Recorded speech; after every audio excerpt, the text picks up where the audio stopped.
Alors, comment faire des disciples, partie 4.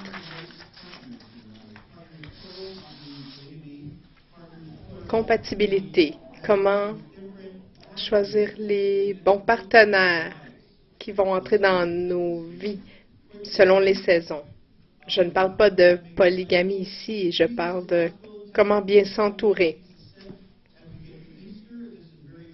Alors que nous approchons de Pâques, c'est très important. On a les dernières paroles de Jésus, ses dernières volontés, son testament dans Matthieu 28, versets 18 à 20. Et Jésus, s'approchant, leur parla, disant, « Toute l'autorité m'a été donnée dans le ciel et sur la terre. Allez donc et faites des disciples de toutes les nations. » En grec, c'est le mot « ethnie ». Donc, en les baptisant pour le nom du Père et du Fils et du Saint-Esprit, leur enseignant à garder toutes les choses que je vous ai commandées. Et voici, moi, je suis avec vous tous les jours jusqu'à la consommation du siècle. Donc, nous sommes appelés à faire des disciples en allant, que ce soit à traverser la rue, la ville, le pays ou aller autour du monde. Nous sommes appelés à aller et à partager l'amour de Christ avec les autres. Nous sommes appelés à les baptiser, tous ceux qui répondent à la bonne nouvelle du royaume de Dieu, dans le nom du Père, du Fils et du Saint-Esprit. Nous devons aussi leur enseigner chaque baptisé ce que Jésus a dit et comment obéir à ses paroles.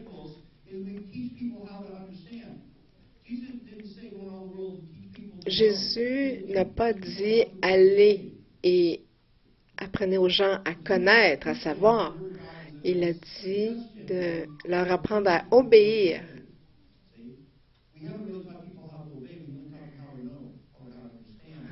Dans le passé, on n'a pas vraiment favorisé l'obéissance, on a favorisé la connaissance. Alors, c'est important de partager autant la connaissance intellectuelle en partageant l'information que la connaissance du cœur, en partageant des relations. On doit entrer en relation avec les gens.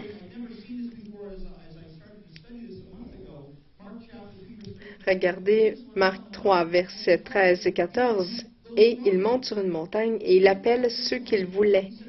Et ils vinrent à lui. Et il en établit 12 pour être avec lui et pour les envoyer prêcher. Il a choisi 12 personnes pour les entraîner. 12 partenaires. Il a appelé ceux qu'il voulait et ils sont allés à lui. Et de ceux-là, il en a établi 12 pour avoir une relation plus intime avec eux.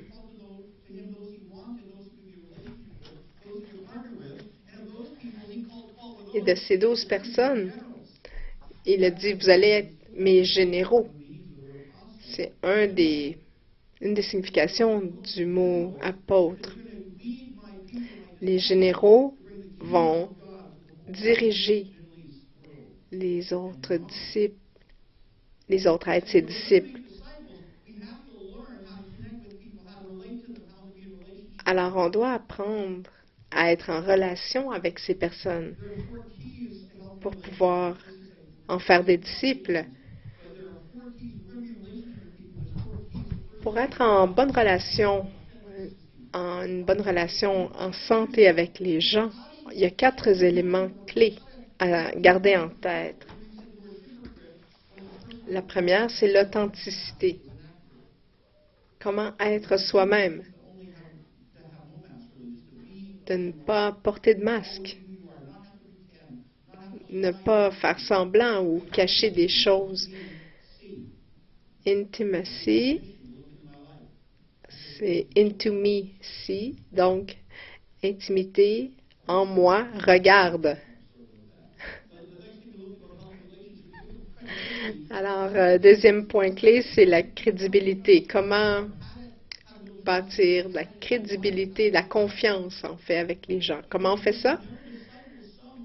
Parce qu'encore une fois, on ne peut pas discipliner quelqu'un sans avoir gagné leur confiance.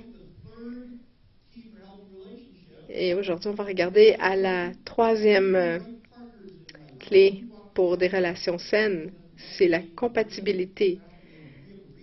Choisir le bon partenaire parce qu'il doit avoir un degré d'accord pour pouvoir marcher avec quelqu'un.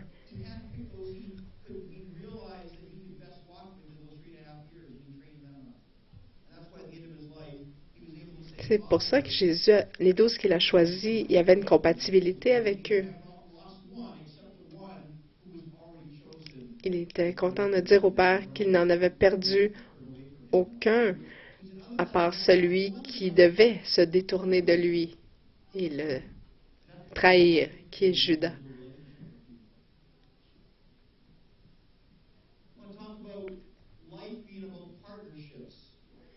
Alors la vie, ça contient, la vie c'est du partenariat. Nous influençons les autres. Nous sommes en relation avec les gens. Regardez, c'est pas bon pour personne d'être seul, comme dans Genèse 2, verset 18. Et l'Éternel Dieu dit, il n'est pas bon que l'homme soit seul, je lui ferai une aide qui lui corresponde. Regardez, comme Pasteur Debbie est parti avec 2 autres partenaires pour prêcher au Mexique.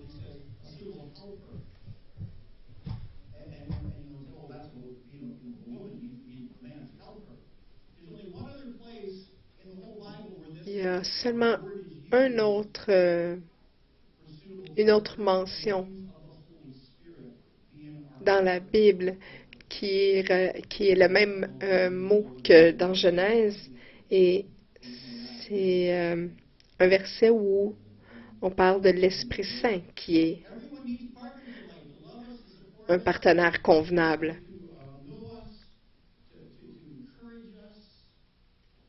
On a besoin d'un partenaire qui nous connaisse pour nous encourager. Regardez pourquoi on a besoin d'un partenariat. On trouve dans Ecclésiaste 4, verset 10. Car s'il tombe, l'un relèvera son compagnon, mais malheur à celui qui est seul et qui tombe et qui n'a pas de second pour le relever.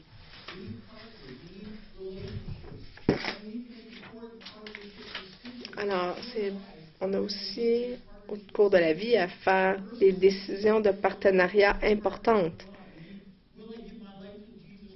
En ce qui concerne le Seigneur, est-ce que je vais donner ma vie à Jésus-Christ et le prendre pour partenaire de vie? C'est une décision qu'on doit faire.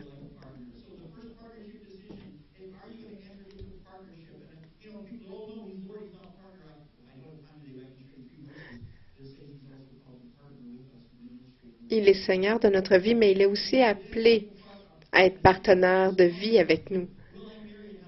Une deuxième importante décision de partenariat qu'on doit faire, c'est pour un choix d'époux, d'épouse. Est-ce que je vais me marier? Est-ce que je vais avoir un partenaire convenable pour le mariage? Pour les amis aussi. Est-ce que je vais rechercher quelques amis proches comme partenaire de ministère? Et qui? Et en affaires aussi. Est-ce que je vais entrer en relation d'affaires avec des gens qui partagent ma vision et mes valeurs?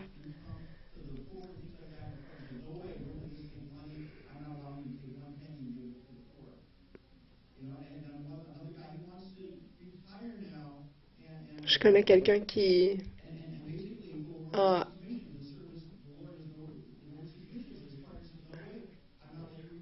une entreprise avec quelqu'un et il veut partir en mission, mais il sent que Dieu l'appelle en mission, mais son partenaire d'affaires ne le laisse pas partir. C'est important de s'associer avec des gens qui ont une vision et des valeurs communes. Dieu va nous amener des gens sur notre vie qui vont nous aider à rejoindre notre destinée. Tout ce que je vous parle aujourd'hui va parler de partenariat, que ce soit un ministère, un ami ou mariage, mais je vais focuser sur le mariage aujourd'hui parce que j'aurais pas le temps de parler de tout.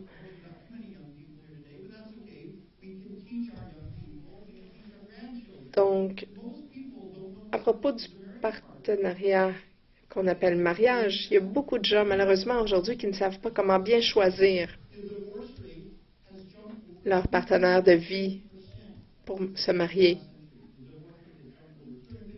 Le taux de divorce a monté de 250% depuis les années 50. Le problème, c'est que la plupart de nous n'avons pas appris à bien choisir un partenaire de mariage.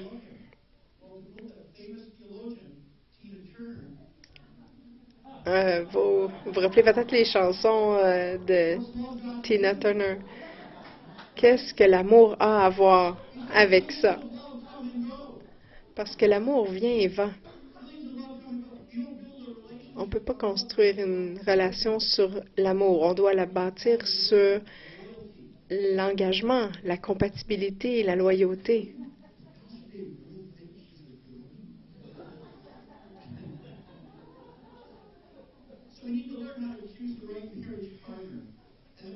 Donc, on doit apprendre à choisir un bon partenaire et enseigner à nos enfants aussi. Regardez les mythes à propos du mariage. Dieu choisit notre partenaire. Alors, si ça ne fonctionne pas, on peut blâmer Dieu. Et n'est-ce pas ce qu'Adam a fait lorsqu'il a péché? Il a dit, c'est toi qui m'as donné cette femme. C'est elle qui m'a fait tomber. C'était vrai que Dieu l'avait choisie.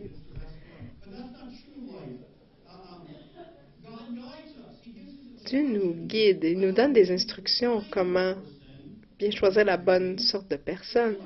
Mais ça reste notre choix. Il ne dit pas c'est la seule personne au monde. Comme le deuxième mythe qui dit il y a seulement un partenaire parfait pour nous. Seulement un qui est fait sur mesure pour nous. Voici le problème. S'il y a juste une personne parfaite pour vous et que vous mariez la mauvaise personne, alors, par défaut, ils vont aussi marier la mauvaise personne. Et on va causer une crise mondiale parce qu'on a choisi la mauvaise personne.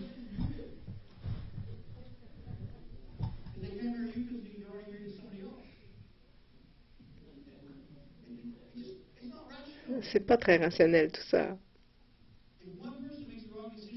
Si une personne fait la mauvaise décision, ça va me faire un problème partout dans le monde.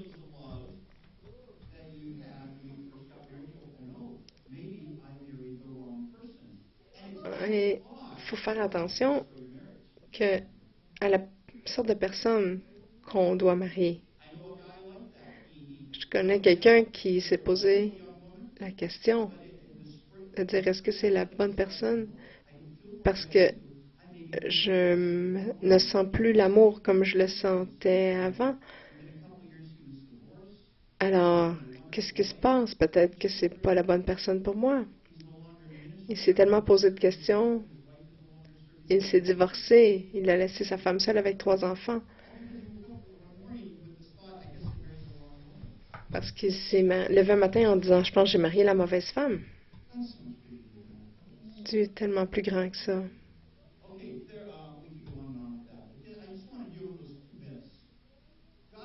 Alors, j'aimerais parler plus en profondeur de ces 2 mythes, que Dieu choisit notre partenaire pour nous et qu'il y a seulement une personne parfaite pour nous. Alors, quelle sorte de personnes devrions-nous marier? Quelqu'un comme Christ, oui, c'est une bonne réponse. De façon biblique, Il y a deux choses non négociables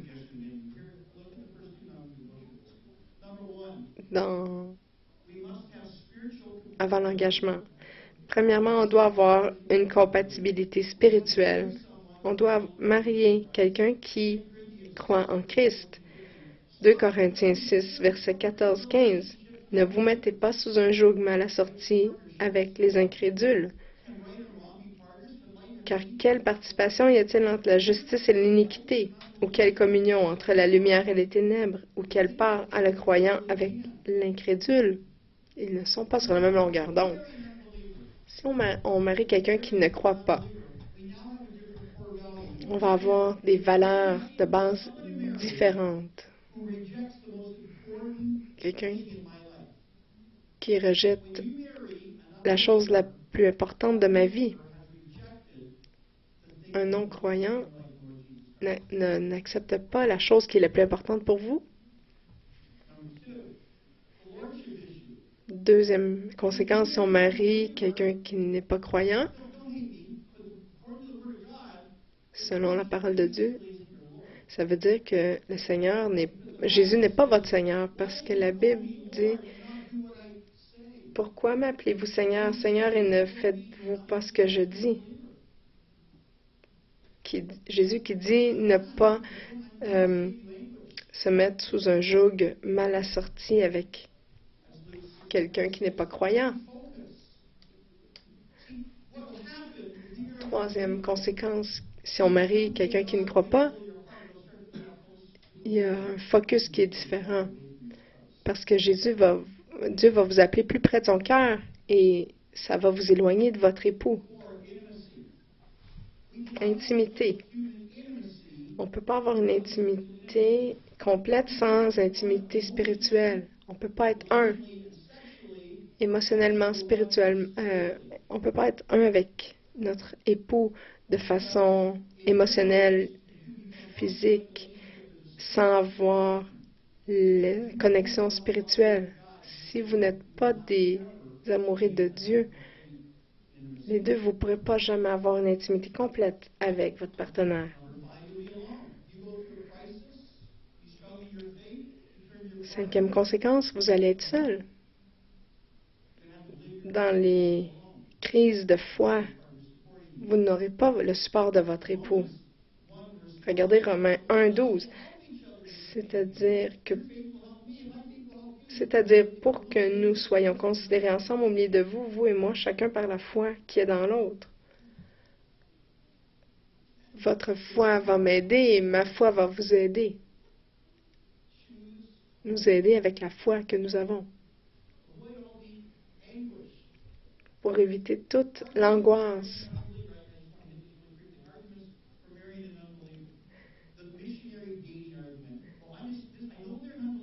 Donc, regardez les arguments qu'on a déjà vus pour marier un non-croyant. C'est les fréquentations missionnaires. C'est-à-dire de vouloir amener quelqu'un à Christ. Mais ça peut être difficile si une relation est établie ensemble et que cette personne ne choisit pas de marcher vers Christ. Ça peut être difficile de dire de quitter cette relation. Deuxième argument, nous nous aimons, mais l'amour c'est merveilleux, mais l'intensité va changer au cours du temps. On ne peut pas mettre une décision sur nos émotions. J'aime la prochaine excuse. Je vais les changer. Je vais le changer. L'amour, c'est important. Là. Ne vous méprenez pas, mais ce n'est pas la chose primordiale dans une relation.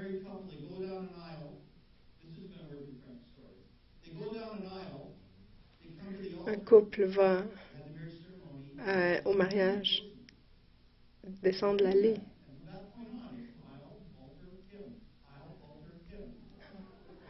Ça veut dire je vais l'amener à l'hôtel.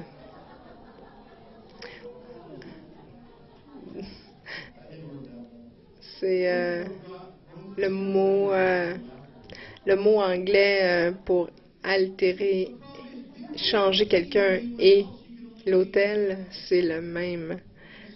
Alors,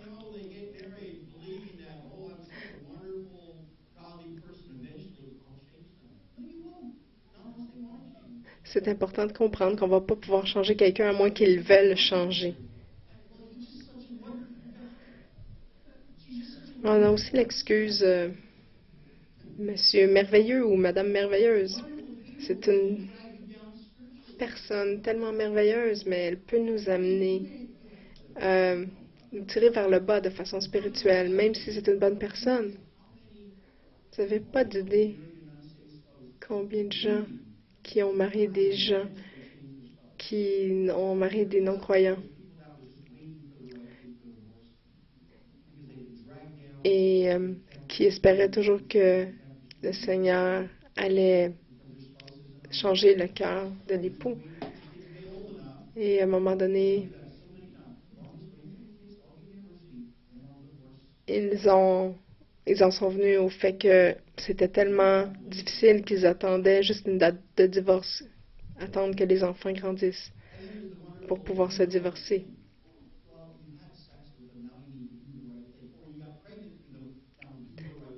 L'autre chose, l'autre excuse, c'est de faire la bonne chose. Un couple tombe, une femme tombe enceinte dans le couple. Alors ils se disent, on va devoir se marier.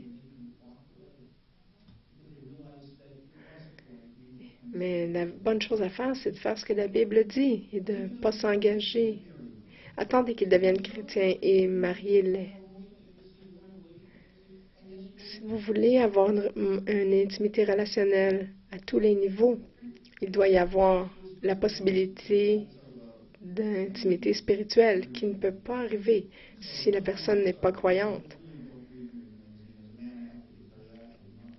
Alors, je veux juste vous parler de quelques faits à propos justement de l'unité spirituelle. J'ai vu dans un magazine de mariage chrétien, ça dit que le mariage moyen, sans unité spirituelle, il y a 40% de divorces. Quand il y a une unité spirituelle, c'est qui fait un couple qui prie ensemble, qui lit la Bible ensemble et qui va à l'église ensemble. Il y a moins de 0,1% de divorce s'il y a unité spirituelle. Alors, les chiffres parlent d'eux-mêmes.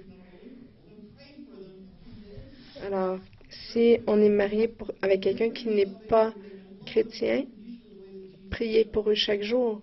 Aimez-les comme Christ les aime et faites confiance à Dieu de toucher leur cœur.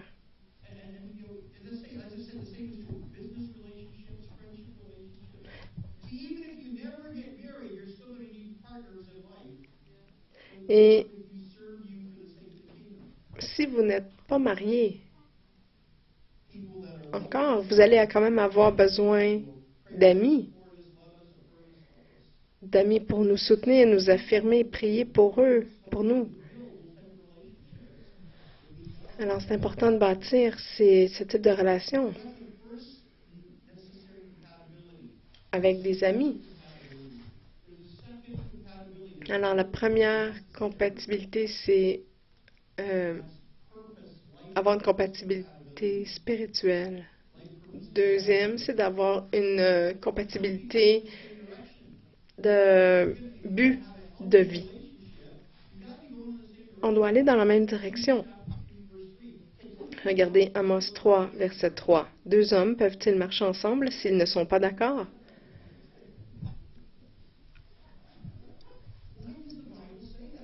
Pourquoi est-ce que la Bible dit ça? C'est parce que beaucoup de gens disent ça, c'est tellement de bonnes personnes. mais ils ne vont pas dans la même direction.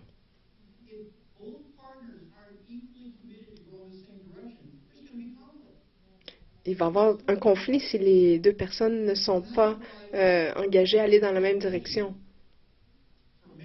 C'est pour ça que vous n'êtes pas prêt au mariage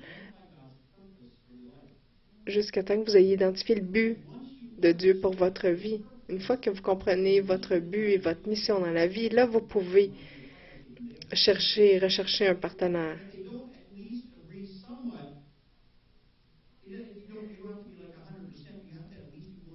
Il faut aller dans la même direction.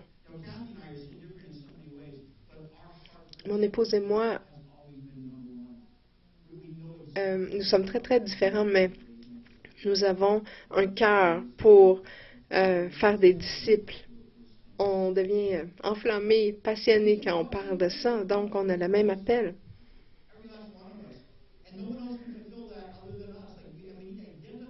C'est important d'identifier notre but de vie pour pouvoir marcher dans la même direction que notre partenaire. Regardez Hébreux 3, verset 1a.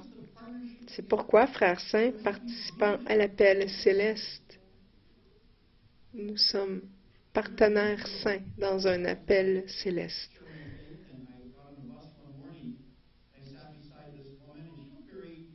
Un matin, j'ai pris l'autobus et j'ai pris place à côté d'une femme qui avait l'air pauvre, mais je lui ai dit, j'aimerais que tu saches que je suis chrétien et j'aimerais partager la joie que j'ai en tant que chrétien. Elle a dit, j'ai essayé ça, puis ça a été un échec. J'ai dit, qu'est-ce que vous voulez dire? Elle a dit, j'ai rencontré cet homme, j'aime les enfants, je faisais l'école du dimanche. Et cet homme que j'ai rencontré avait un cœur pour les gens dans la rue. Nous sommes tombés en amour ensemble.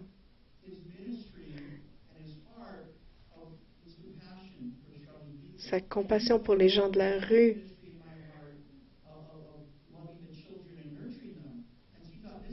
et ma passion pour les enfants. Ça va être merveilleux. Un matin, elle se lève, peu de temps après le mariage, et elle trouve un itinérant couché dans le salon avec des vêtements de son mari.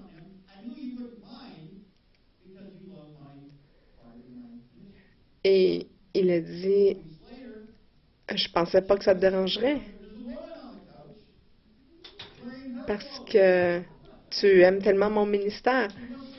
Et la semaine d'après, elle a trouvé une femme itinérante avec ses vêtements couchés dans son salon.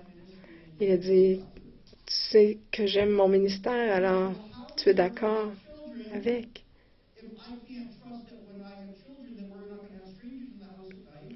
Mais elle a dit, comment on va faire pour avoir des enfants si à chaque fois que tu amènes quelqu'un comme ça va causer des problèmes. On ne peut pas avoir des étrangers dans la maison avec nos enfants.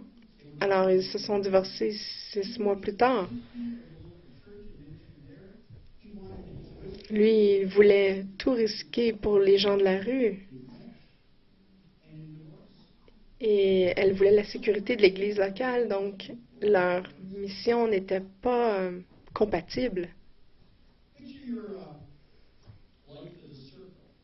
Imaginez votre vie comme un cercle. Chaque personne dans votre vie est un cercle. Les gens que vous êtes en partenariat doivent faire une intersection avec votre cercle, d'avoir des valeurs communes. Sinon, vous ne pourrez pas bâtir de partenariat avec ces personnes-là.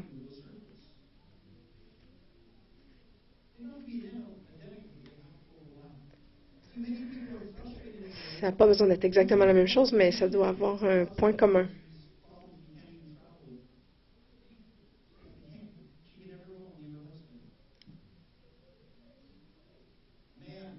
un homme qui est appelé à faire du counseling, mais la femme veut pas accepter qu'il y ait des étrangers qui viennent en consultation. Donc, ne vous mariez pas à moins de trouver quelqu'un qui a une mission commune, une intersection commune, et attendez cette personne.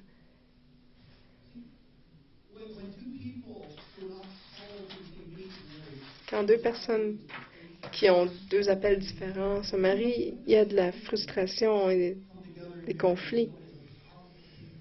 Mais lorsque deux personnes qui ont une vision commune et une mission commune s'unissent, c'est très puissant pour Dieu. Alors, deux choses non négociables, compatibilité spirituelle et compatibilité de mission de vie.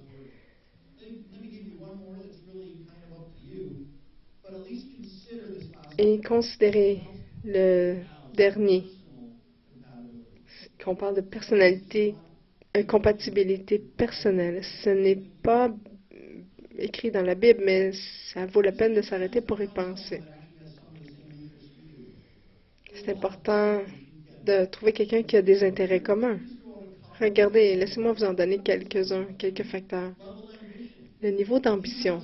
Si vous avez un épouse qui est très, très ambitieux et l'autre non, ça va causer de la frustration.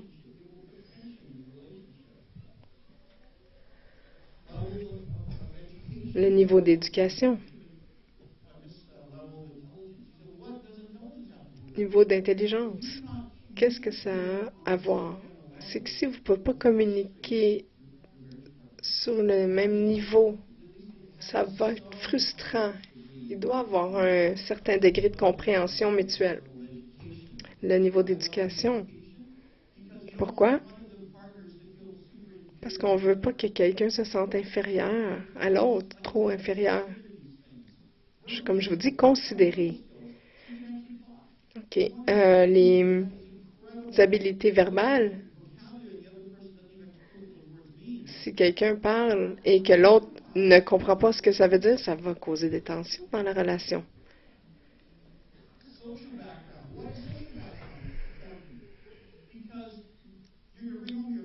Le passé social. Pourquoi? Parce qu'on veut avoir des amis similaires. Le passé économique aussi. Si quelqu'un vient d'une famille très riche et l'autre, c'était très pauvre. Un veut dépenser, l'autre veut ramasser de l'argent. Ça fait des tensions. Alors, considérez aussi les rôles attendus, les attentes dans les rôles familiaux. Je vais travailler et tu vas rester à la maison et élever les enfants. Si la femme veut aller travailler, ça peut causer des tensions. Les attentes aussi à propos des enfants. Il y en a qui se marient, ils ne parlent même pas d'avoir des enfants ou pas. La femme dit un an après le mariage, « OK, je suis prête. » Le mari dit, « Prêt pourquoi? Des enfants? Des enfants. Tu voulais des enfants?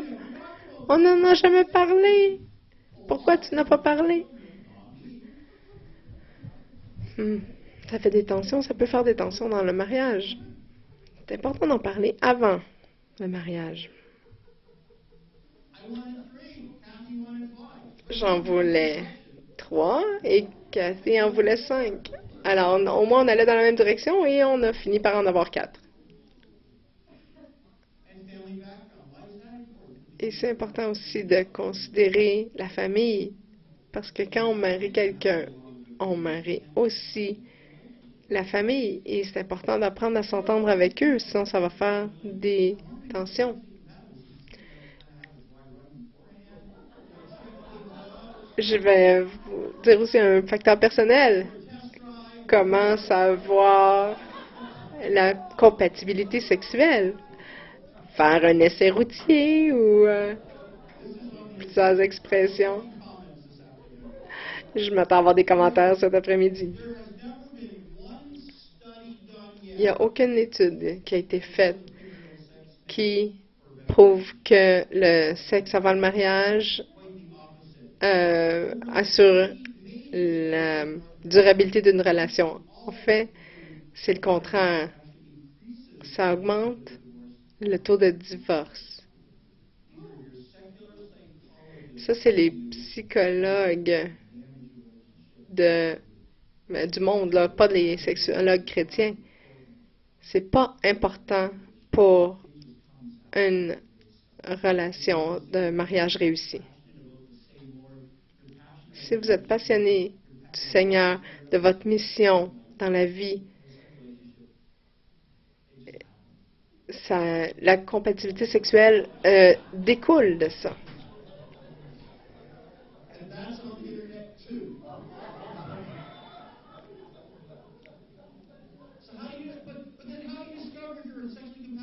Donc, comment est-ce qu'on peut savoir si on est compatible sexuellement? Il faut juste en parler avant. Pas avec tout le monde, avec quelqu'un que vous pensez vous marier. Quand vous considérez une relation à long terme, c'est important d'en parler. Je vous vois rire, mais c'était pas supposé d'être un message amusant ou comique comme ça. Mais est-ce que vous pouvez regarder des expressions d'intimité physique comme quelqu'un qui vous tient la main, qui vous serre dans ses bras?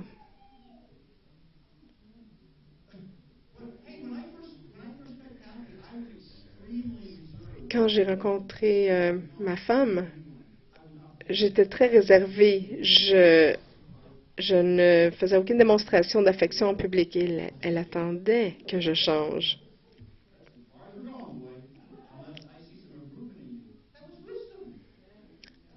Et elle disait, c'est là qu'on va, jusqu'à là qu'on va se rendre, à moins que tu changes.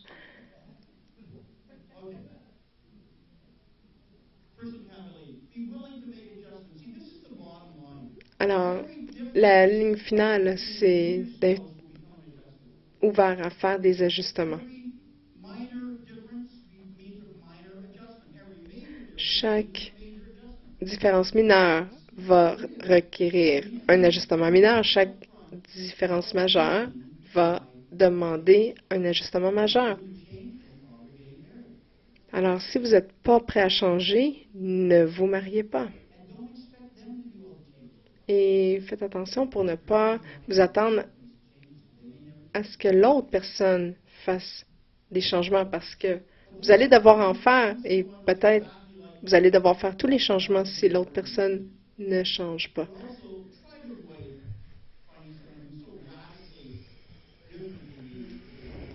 C'est important de ne pas choisir quelqu'un qui est exactement comme vous parce que ça va faire de l'ennui. Mais si vous choisissez quelqu'un de très, très différent, ça va être très difficile aussi. Qu'est-ce que vous faites de vos différences? Si vous n'êtes pas prêt à les négocier, vous n'allez pas avoir une relation très saine. Et ça, je ne vous parle pas juste du mariage, à tous les niveaux de partenariat, ça s'applique. Les gens peuvent être compatibles s'ils sont ouverts à devenir compatibles et s'adapter, ouvert au changement. Après 5 ans, si quelqu'un dit « j'ai découvert qu'on n'est pas compatible », je vous dirais que la réponse est plus « vous êtes peut-être égoïste ».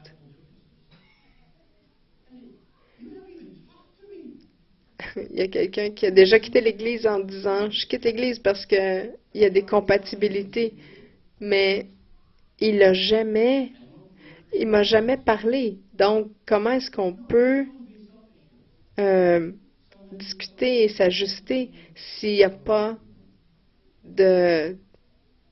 d'expression du problème?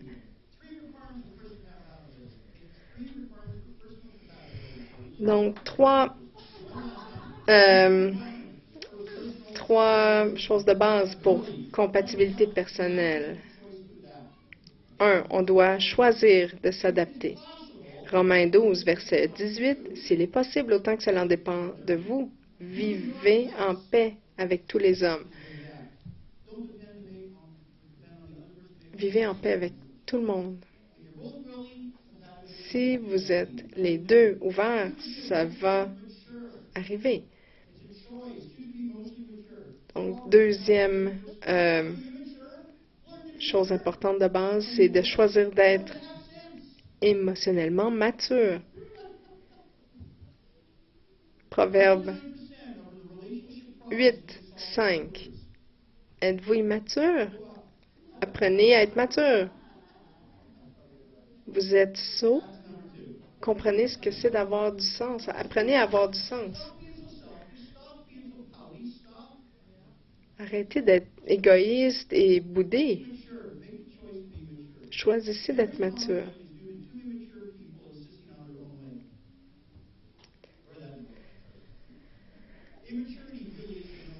L'immaturité, c'est la raison numéro 1 pour être incompatible. Il faut choisir de faire l'effort. Romains 14, verset 19. Ainsi donc, poursuivons les choses qui tendent à la paix et celles qui tendent à l'édification mutuelle. Vous avez une quantité X d'énergie dans la journée. Alors, est-ce que vous allez choisir de l'énergie pour fixer le problème ou pour bâtir un blâme contre quelqu'un? Aidez tout un chacun avec des mots encourageants, des paroles encourageantes. Ne les amenez pas vers le bas en essayant de trouver les fautes. Alors, si vous voulez trouver le bon partenaire de mariage, voici 8 éléments. Commencez une relation de partenariat personnel avec Jésus de votre côté. C'est le début, le commencement, la base. 2. Faites un engagement à rechercher les standards de Dieu pour un partenaire. Laissez-vous pas guider avec vos émotions.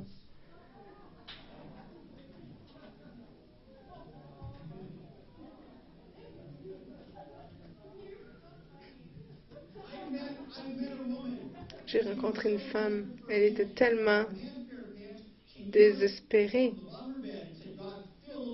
Elle a attaché les pantalons à son lit. Elle a dit, « Seigneur, remplis ses pantalons. » Le but, c'est pas d'avoir quelqu'un, un corps chaud près de soi, c'est d'avoir un partenaire de vie. Troisième élément pour trouver le bon partenaire. Ne fréquentez pas personne jusqu'à ce que vos blessures émotionnelles soient guéries. Sinon, vous allez rencontrer quelqu'un qui va combler vos besoins émotionnels. Et vous allez marier un sauveur, pas un partenaire. Découvrez et clarifiez votre mission de vie en premier. Alors, vous allez pouvoir marcher ensemble comme vrais partenaires.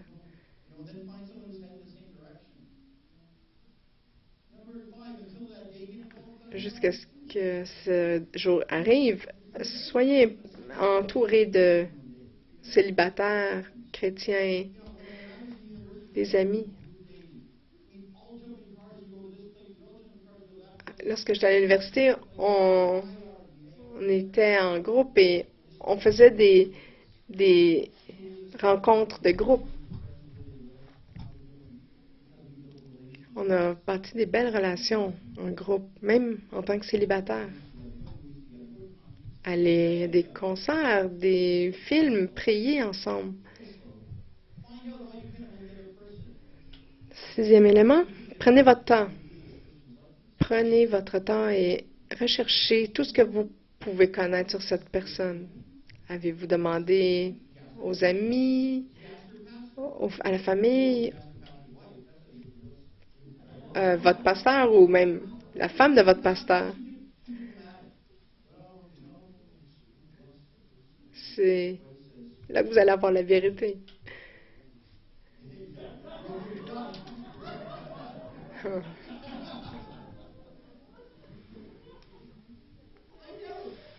Trouvez, écoutez ce que les autres disent. 7e étape. Recherchez et faites du counseling pré-mariage. Vous recherchez des recettes où vous allez commencer une entreprise, vous vous documentez. Vous prenez des cours de cuisine, vous prenez des cours d'entrepreneuriat. Et là, vous allez vous engager pour la vie avec quelqu'un et vous n'allez pas vous prendre des cours pour vous informer.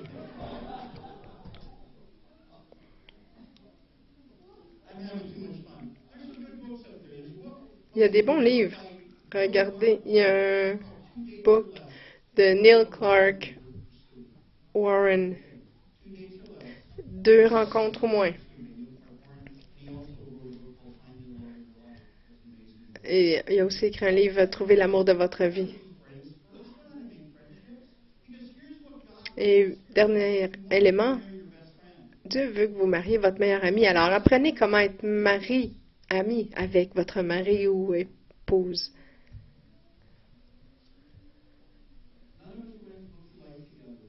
Il n'y a personne qui est fait qui est fait pour faire sa vie seul.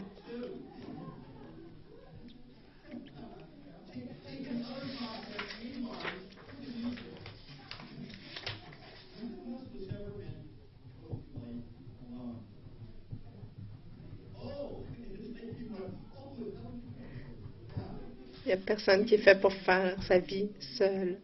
Même si on se marie jamais, on doit trouver des gens qui sont compatibles avec nous. Dieu nous donne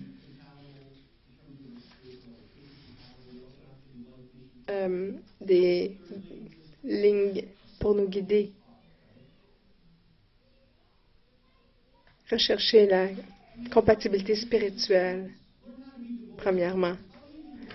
Comment est-ce qu'on peut apprendre à faire des amis? C'est important d'apprendre comment être engagé, dévoué envers un époux, une épouse, si on a de la difficulté à être engagé envers des amis. Regardez Romains 12, verset 10. Quant à l'amour fraternel, soyez pleins d'affection les uns pour les autres. Donc, vous vous souvenez, on a dit la première étape avant de se marier, c'est commencer une relation avec Christ. Alors, comment la commencer, cette relation? Il faut reconnaître son péché. C'est pas nouveau. C'est vrai pour tous que nous avons péché et nous n'atteignons pas la gloire de Dieu.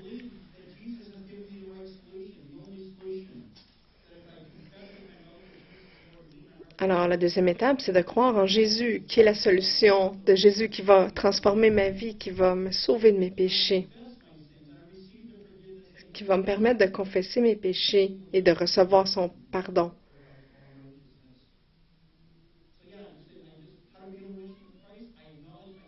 Je reconnais mon péché, je crois en Jésus, je confesse mes péchés et je reçois instantanément son pardon.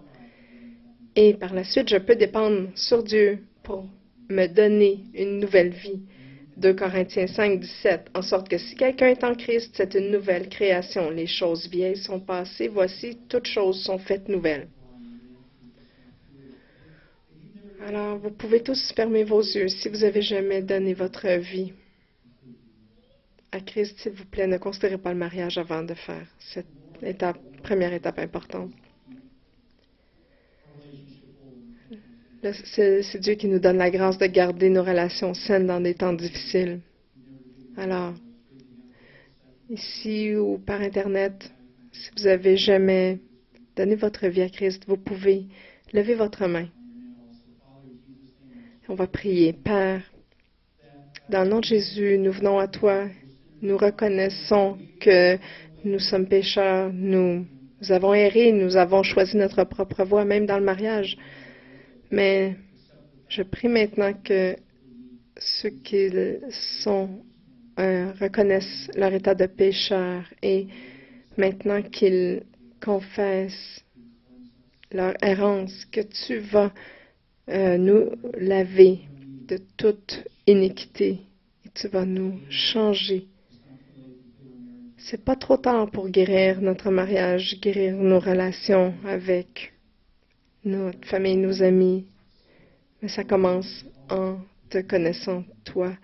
Apprends-nous à dépendre de toi, à faire notre part et que tu puisses nous amener à être la personne que tu nous appelles à être, dans le nom de Jésus. Amen. Je parle présentement, je prie aussi pour les partenaires de mariage actuellement, que tu puisses aider les gens à planir leurs différences et développer une amitié, qu'ils puissent développer des relations plus profondes. Seigneur, je te prie de guérir aussi les relations d'affaires et que chacun puisse te servir en tout ce qu'ils font. Seigneur, je te prie pour tous les amis aussi, qu'ils puissent marcher ensemble vers toi.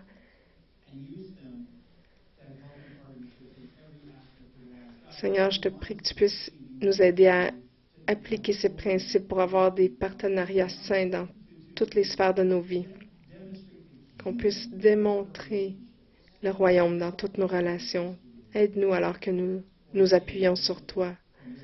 Seigneur, aujourd'hui, à partir d'aujourd'hui, nous nous engageons à poursuivre des relations divines, des gens qui sont compatibles spirituellement avec nous, qui sont compatibles au niveau d'un but de vie, parce que c'est ce que tu souhaites. La joie vraie vient de l'obéissance. Alors donne-nous le courage de prendre cette décision dans le nom de Jésus. Amen.